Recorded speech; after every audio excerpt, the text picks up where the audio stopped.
In the beginning, God created the heaven and the earth from nothing. A vast, endless void stretched out in all directions, an infinite expanse of darkness and silence. It was a time before time, a place before places. There was no form, no substance, no light to pierce the darkness. It was a realm of pure potential, waiting to be shaped and given purpose. There was no sky, no earth, no stars to light up the heavens, and no land to walk upon. The universe was a blank canvas, untouched and unformed. It was a silent, empty expanse, devoid of life and movement. The air was still, and the ground was barren, waiting for the touch of creation to bring it to life. There was no sun to warm the day, no moon to light the night. The sky was a dark, empty void, without a single celestial body to break the monotony. It was a time of absolute darkness, where the concept of light had yet to be born. The heavens were a blank slate, waiting for the first spark of creation to ignite the stars. But in this vast emptiness, there was God, the Creator, the source of all that would come to be.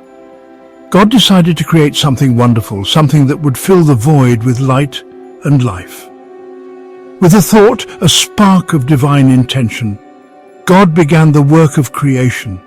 Light broke through the darkness, illuminating the void and bringing the first glimmers of existence into being. He created the heavens and the earth. The stars were born, filling the sky with their radiant light. The earth took shape, a beautiful blue and green sphere suspended in the vastness of space. The heavens were adorned with countless stars, each one a beacon of light in the darkness. The earth was a masterpiece, a perfect blend of land and water, ready to be filled with life. The earth was empty and dark. It was a desolate place, devoid of life and movement. The land was barren and the waters were still. There was no sound, no sign of life. It was a world waiting to be awakened, a canvas waiting for the touch of the Creator's hand. It was covered in water. The oceans were vast and deep, their dark waters stretching out as far as the eye could see. The surface was calm, undisturbed by wind or wave. It was a silent, still world, waiting for the breath of life to stir its depths. Everything was still and quiet. The waters were calm, the land was silent. There was a profound sense of peace, a quiet anticipation of what was to come. The world was in a state of perfect stillness, a moment of calm before the touch of creation.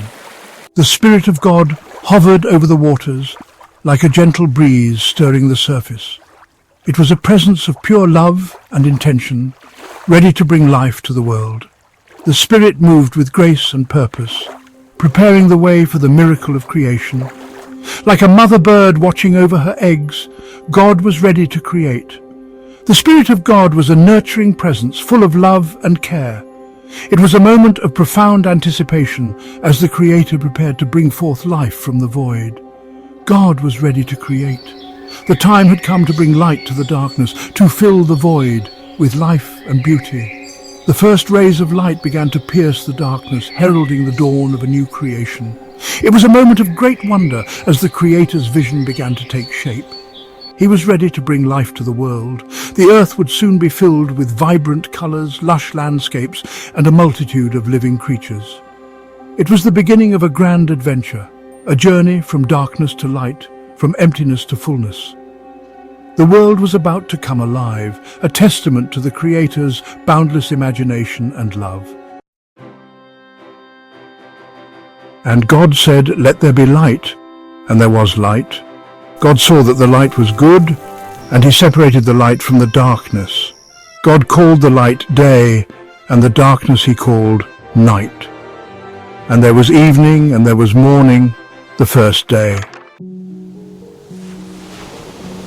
On the second day, God continued his creation. He created a vast expanse to separate the waters. This expanse was called sky. Now there was water below and sky above. The sky was clear and blue. The water sparkled in the light. God saw that it was good. On the third day, God gathered the waters together. He formed them into oceans and seas. As the waters moved, dry land appeared.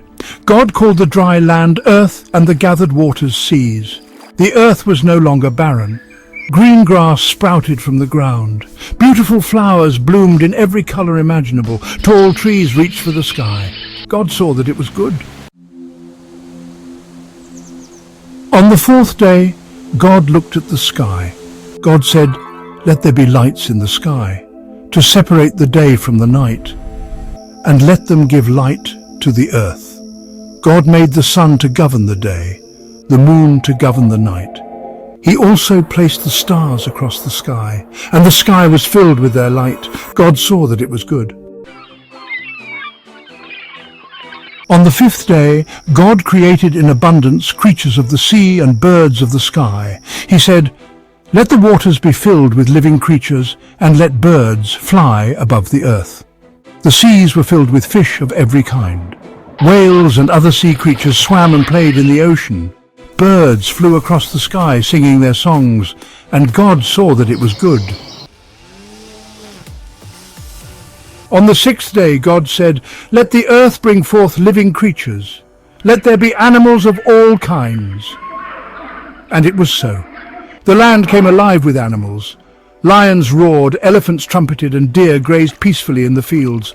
God was pleased with all the creatures he had made. The story of humanity's origin is one of the most profound and captivating narratives in the annals of history. It begins with the divine intention and the meticulous crafting of the first human beings by the Creator himself. And God said, "Let us make man in our image, after our likeness." This declaration was not just a statement, but a profound decision that would shape the course of existence. The image of God, a reflection of his essence, was to be imprinted upon humanity, giving them a unique identity and purpose. "We will make them rulers over all the creatures on earth." This bestowed upon humanity a significant responsibility. They were to be stewards of the earth, caretakers of the diverse and vibrant life forms that inhabited it. From the majestic lions to the delicate butterflies, every creature was under their dominion. God took dust of the ground and formed it into the shape of a man. This act of creation was intimate and personal. The dust, a humble and common element, was transformed by the divine touch into something extraordinary. It was a reminder of humanity's connection to the earth and their dependence on the Creator. He breathed life into the man's nostrils, and the man became alive. This breath was more than just air, it was the breath of life, the very essence of existence.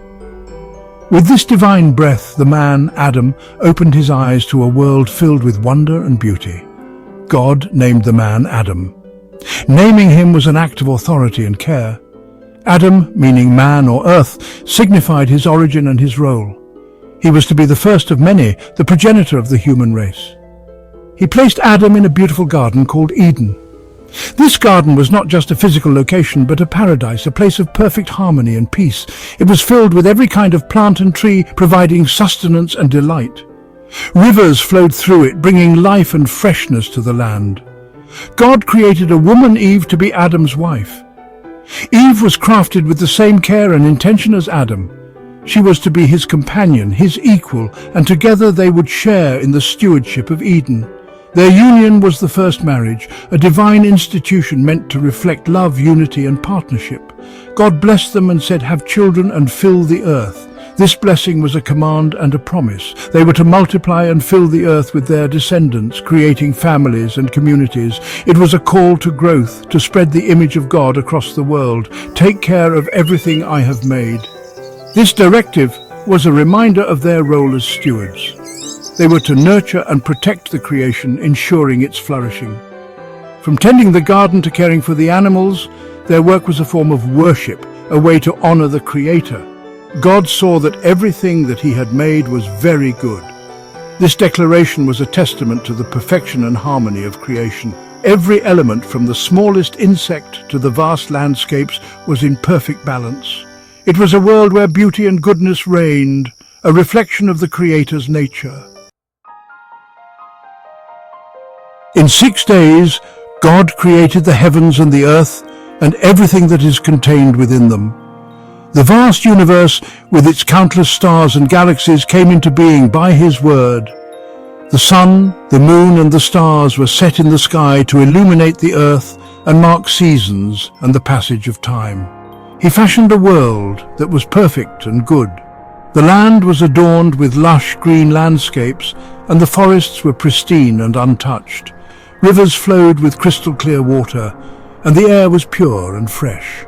Every element of nature was in perfect harmony, working together to sustain life. He created a world brimming with beauty and wonder.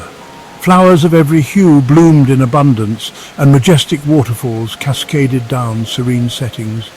The diversity of life was astounding, with countless species of plants and animals, each uniquely designed and perfectly adapted to their environment.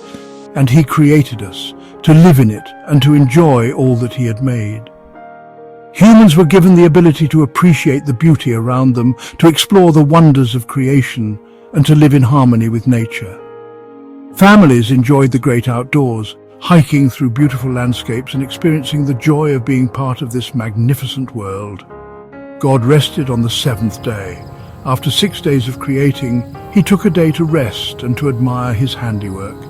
The peaceful sunrise and the tranquil lake at dawn were a testament to the serenity and completeness of his creation. He was pleased with all that he had made. His creation was complete. The Creator looked upon the diverse natural landscapes, from towering mountains to vast oceans, and saw that it was very good. Every detail, every creature, and every element of nature was a reflection of his perfect design. And so the world was set in motion, a perfect creation, ready to be lived in and cherished by all who inhabit it.